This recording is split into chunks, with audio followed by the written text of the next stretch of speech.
What's going on here? We got Liberty Dad not so big. There we go. You think you hate journalists enough, but you don't, says Lauren Chen. And another YouTuber, a popular one, Shoe on Head, stated the media is generally so sick, and whoever is pushing this story should be in prison. Now, what in the world could cause such strong words from these popular, notable people on the internet? Well, let's go ahead and find out now that I've got myself put on the screen proper.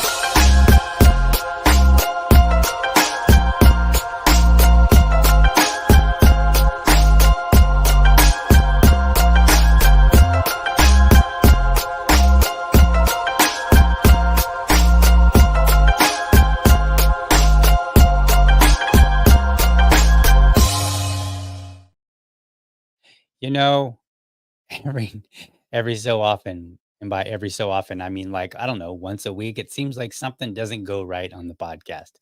I don't know who's running the show, but I need to fire him. Anyway, welcome to another morning episode of the Liberty Dad podcast, a discussion on politics and culture. If you're tuning in live, then I especially thank you for giving me your time so ever early. All right, I got a great show this morning. I think this topic is something that I find very interesting. Before I get into it, though, what I want to do is I want to tell you a little story. It's a true story. Like I got lots of stories. I got stories for days. But this is absolutely true. So a while back, I decided to go through ancestry and get my ethnicity because I've been curious, right? And you'll find out why I was curious in a moment. And so I went and I did the test, and then ancestry emailed and said, "All right, hey, your results should be ready in I don't know, like a week or 2 weeks or something like that." And my friends, a couple of my friends were like, "Well, you know what? Why don't we throw an ethnicity reveal party?" So I gave them I logged out and I gave them the passwords and I did not log in.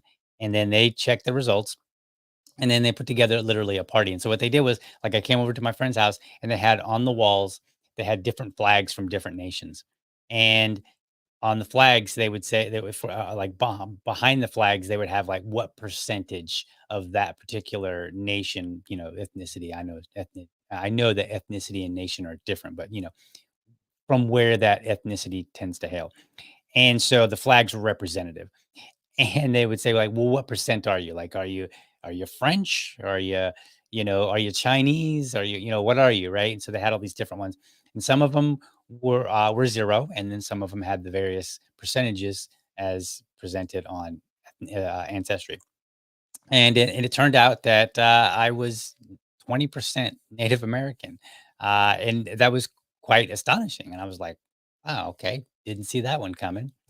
So then I started doing some more research. Now, unfortunately, my mother had passed away, and I don't know my biological father. So there is no way for me to, through the people that I happen to know, there was no way for me to find out any further details. But I did have some conversations with people on Ancestry. It didn't really quite go anywhere.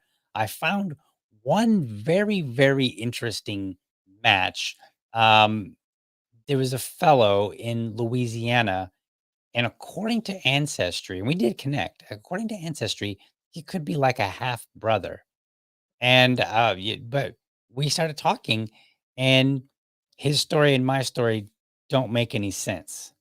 So there's some family members that need to fess up somewhere. But anyway, so here's the thing. I always knew that I wasn't exactly white. Now I did identify that way, just because my mom is white, and my dad who adopted me when I was 3, he's white, and then they had 2 children, my siblings, and they are both white.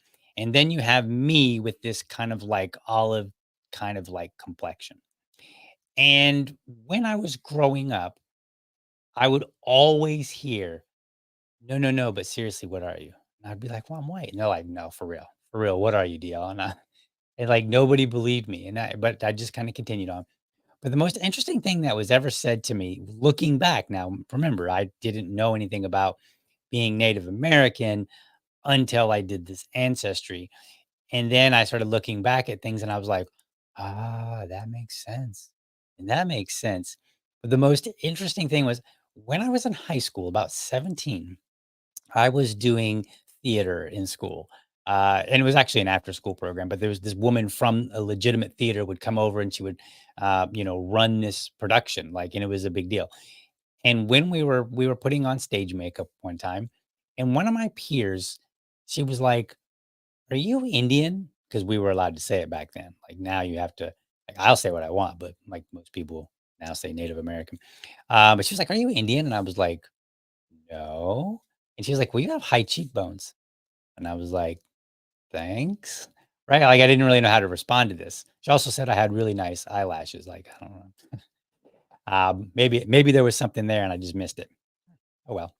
At any rate, so today I have no connection to any tribe or any family members that are very clearly Native American or know their tribe or know anything.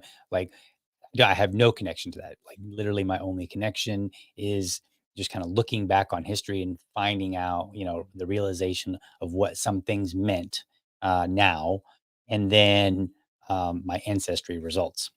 And I also don't have a casino. So it's really unfortunate. But scroll forward today. So what does all that have to do with today? Well, anytime something about Native Americans pops up in the news, I'm kind of interested, because I'm like, what do we got here? And it turns out there was an interesting post by a man, and I'm going to pull this up on the screen here so that you guys can see this. So this man, I think I'm going to say his name correctly. I don't know for sure, but we're going to do my best. So his name is Corone J. Phillips, and this is what he said. Um, he said a Kansas City fan showed up on Sunday in blackface wearing a native headdress. Yup, they're doubling up on the racism. The NFL and Roger Goodell, is that Goodell? I don't know sports, folks, and I can't pronounce names. Roger Goodell need to speak out against this. I wrote about it. And then he has the link to where he wrote. And he literally wrote this like long article where he's going on and on about blackface and the Native American and how offensive all this stuff is. And from the shot there that you can see, and maybe we'll maybe I'll just kind of zoom in on this really quickly so that you can get a good a good shot of what we've got here. So I'm going to zoom in on this picture that he's got. So all right, there we go. All right, so this is the picture of this person, okay? Um, and you can see that the one side is black. So I guess you could say, well, yeah, I guess it is blackface. Now, I don't know sports, so I didn't immediately recognize the possibility, okay?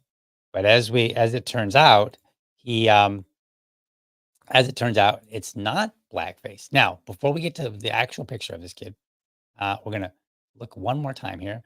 So then later, Carone here, he doubles down on this, right? So he doubles down and he says, "For the idiots in my mentions who are treating this as some harmless act because the other side of his face was painted red."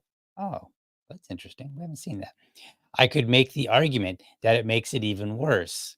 Oh, y'all are the ones who hate Mexicans but wear sombreros on Cinco. Okay. Now, and then he links to his article again. The NFL needs to speak out against the Kansas City Chiefs fan in black face. So he's doubling down. He's like, this kid wearing blackface, right? Now, after he's been criticized for this. So let's take a look at this kid's face. So there we go. All right. Now I didn't recognize this. After a little bit of research, I realized that apparently the colors for the Kansas City Chiefs are black and red. I am not a sports person, so these aren't things that I'm going to know, no matter how common it may be. My apologies. All right. Now, I had something to say about this after I did a little research, and it may ruffle some feathers. But I'm going to show you because I put it out on Twitter, so it's already public anyway. So here's what I said. I said sometimes the N word is justified. Oh my goodness, where am I going with this? For instance, if you claim a kid is racist using a selective angle for your narrative or cite only Native Americans who agree with you, then people ought to treat you like the nobody you have become. Okay. So I did this all very much on purpose. Um, Using the actual N word is not something that I typically do. I try to avoid offensive language. In this particular case, though, I felt what I said was very much appropriate. By the way, it earned me a block, like within minutes. The man blocked me quickly. And that's fine. It's the price you pay. I don't gloat about being blocked by people, but sometimes it is the price you pay. Um, so why would I do this? Why would I say something so incendiary? Well, Phillips is supposed to be a professional, okay? So let's take a look at his bio here real quick. And we want to see, like, let's take a look here. So it says he's a sports columnist, okay? And he's been in sports, race, and social issues columnist for the New York Daily News since 2017. 2016, he was named Journalist of the Year by the Philadelphia Association of Black Journalists. Phillips is an alum of Morehouse College and Syracuse University. So the man is a professional, or he's supposed to be. And this kind of explains the outrage from Lauren Chen and Shu on Head when they were saying, like, you don't hate journalists enough, or some people should go to prison, which, by the way, I disagree with that, but they are strong words nonetheless. And so when I look, one of the things I expect from journalists is that they they present facts and they don't present a narrative. And what this man did was, and we're going to go back and take a look at this. So the picture that I found, the first picture that I found, shows a little bit of red on the left, or I'm sorry, on the left side of his face, but it's on the right side of the image. But if you go back to the original image that Carone had posted, he posted a completely one-sided angle and said blackface. So he didn't say blackface and red face. He said blackface. And he wrote this entire article about why it's offensive and racist to wear blackface and wear a headdress. So the problem with this is that a kid wasn't wearing blackface at all. And he accused a kid of being a racist. Now, what bothers me about this is mostly, I mean, a lot of people have opinions and they think that it's offensive to wear these kind of things. I'll address that in a moment. But what bothers me the most is that he intentionally used an image that portrayed a narrative. And as we demonstrated, he's been a sports columnist for some years now. So, unlike me, who was ignorant of the fact that the colors were red and black, and I didn't immediately think, well, what if the other side of the face is painted red? This man should have. He absolutely should have recognized this and said, I bet that the other side is red. In fact, I'm willing to bet that Carone, I think is how you say his name, Carone or Karen, maybe it's I don't know. Karen? Karen sounds good. I think, yeah, you know what? If I'm gonna mispronounce his name, Karen actually sounds pretty good. I like that. I'm gonna go with that. So I'm gonna call him Karen. So Karen, he should have recognized this because he's a professional. He's been in the business. He knows this, and he should have immediately recognized and said, "Well, let me go and see if if this kid's got his face painted red on the other side." Then he could have skipped the whole blackface thing. And remember, he did say that the kid was that we're doubling up on racism, right? Here it is. Here's his tweet again. We're doubling up on racism. Right? Now, if he wants to make if he would have been honest, he would have at least said, "All right, it's not blackface, but maybe he shouldn't be wearing headdress," right? And he could make that argument, and that's fine. But I take issue with that argument as well. So let me tell you another story very quickly. My wife is Indonesian. We've been to Indonesia twice. When I go there, her friends and her family love it when I partake in the culture. One of the things that they love doing, they like seeing me wear what's called batik fashion. It's this style of clothing that's very popular in Indonesia. There's men and women's fashion related, but it's literally called batik, Batik. You can look it up, um, and they enjoy it when I wear batik fashion, whether it's like pants or shirt. They enjoy it when I eat some of their food. They enjoy, just when I engage in the culture. Um, and I found this to be true in other cultures as well. Okay. So I think, I think this idea that you can't wear something that's not part of your culture is absurd. I also think it's somewhat an American thing. So I want to show you something else. And you may or may not recall. So I'm going to show you a picture of a young lady, and this is from 2018. Now, you may or may not remember this woman. Her name is Keziah Dom. She's out of Salt Lake City, and she caused quite a stir back in the day.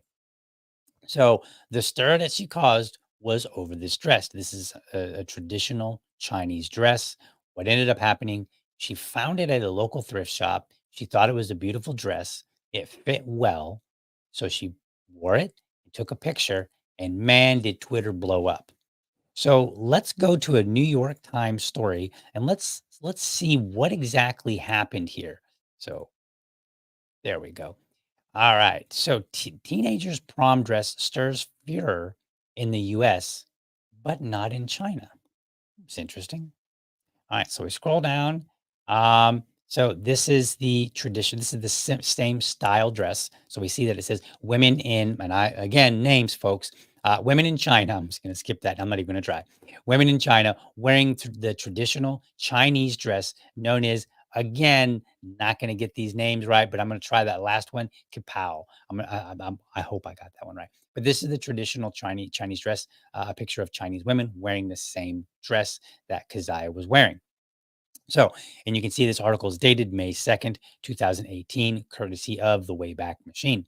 So, when Keziah Dom wore a Chinese style dress to her high school prom in Utah, it set off an uproar, but not because it's a tight fit or a thigh high slit.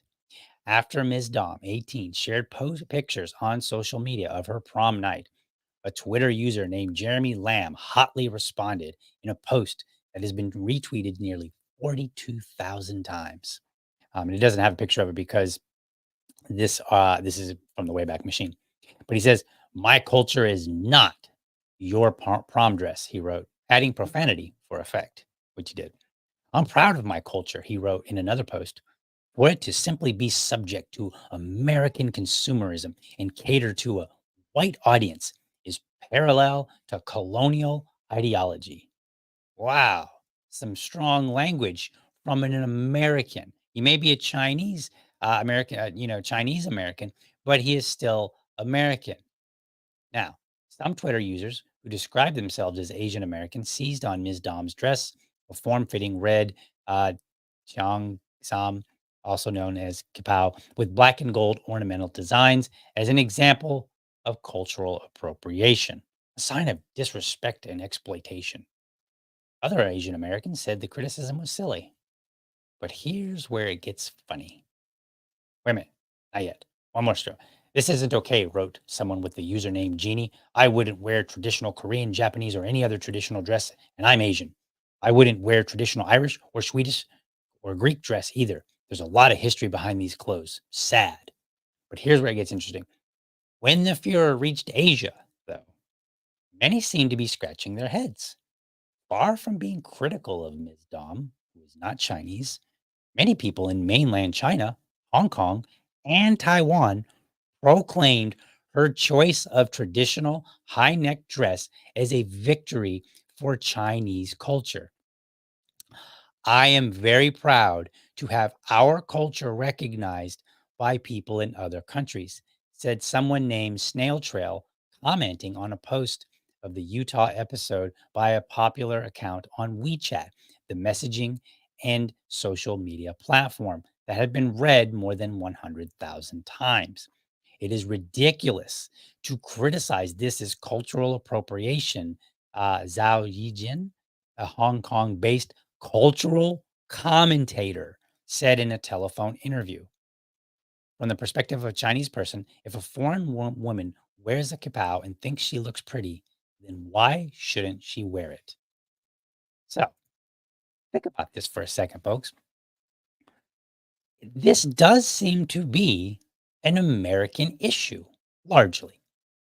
People in America get upset when somebody else wears clothing and they come up with, they craft these clever phrases, cultural appropriation. But then when you actually go to those cultures, the people that live in those cultures, the people who are cultural commentators, in other words, they have their pulse on the culture. They're living there. And they're not just living there in their little bubble, some of them. Some of them are literal cultural commentators. And they say, no, this is a good thing. We love it. When we go to other countries, they enjoy it. The people of those countries enjoy it when we try to speak their language, when we indulge in their food, when we buy their clothing, when we enjoy the things that they have, right? Now, there's a respectful way to do it and there's a disrespectful way to do it. But in the case of Keziah Dam, it was very respectful. And I would argue, in the case of this young man, it was also very respectful. So here, let's wrap this up. We don't have to spend too long on this, right?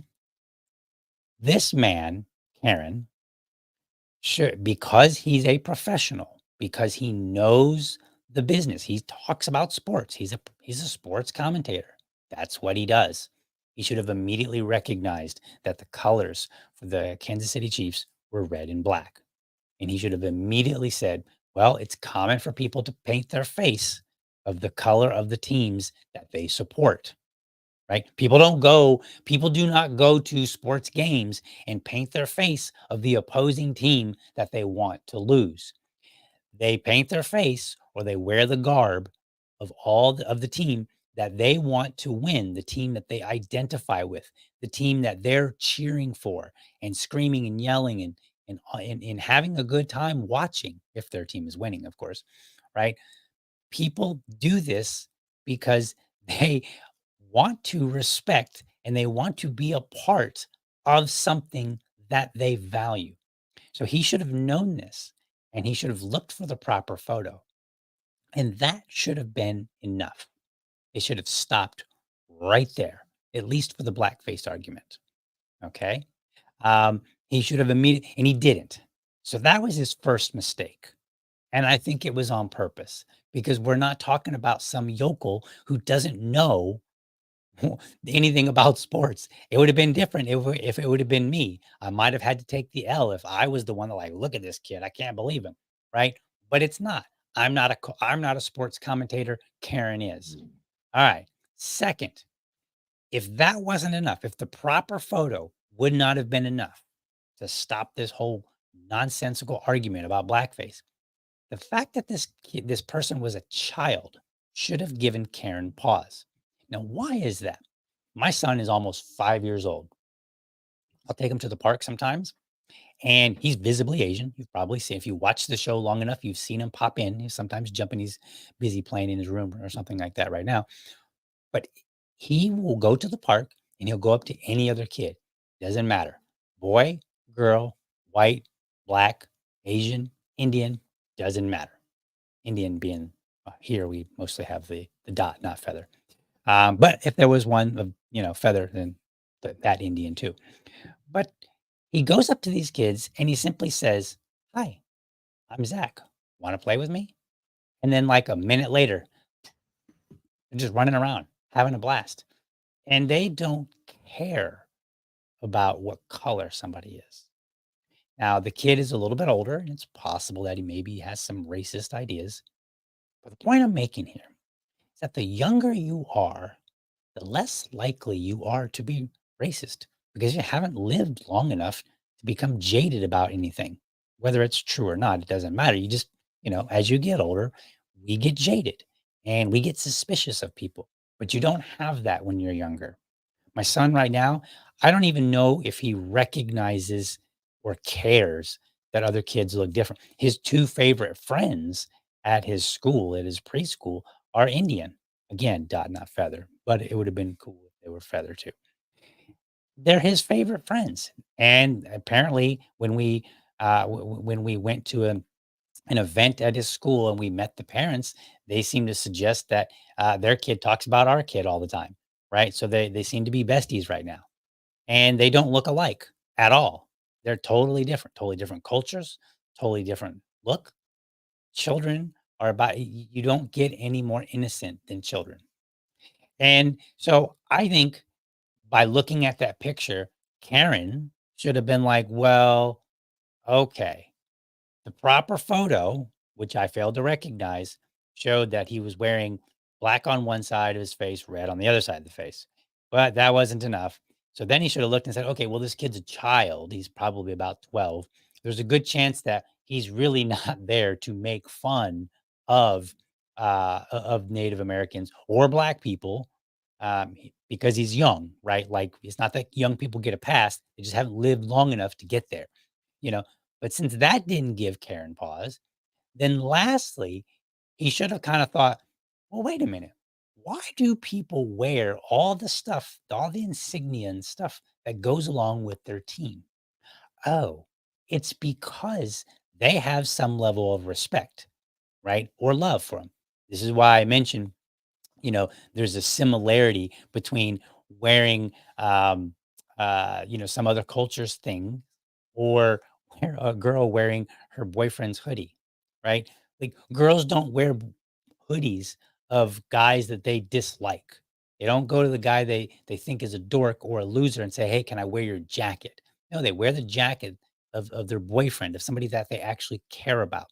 People put on things um, because they appreciate either the culture or maybe just the dress. Like in the case of Keziah, I don't think she recognized that the history behind the dress. She just went to a secondhand store and she found a dress that fit, that looked pretty, and she wore it because she had an appreciation for the design and the style of this dress.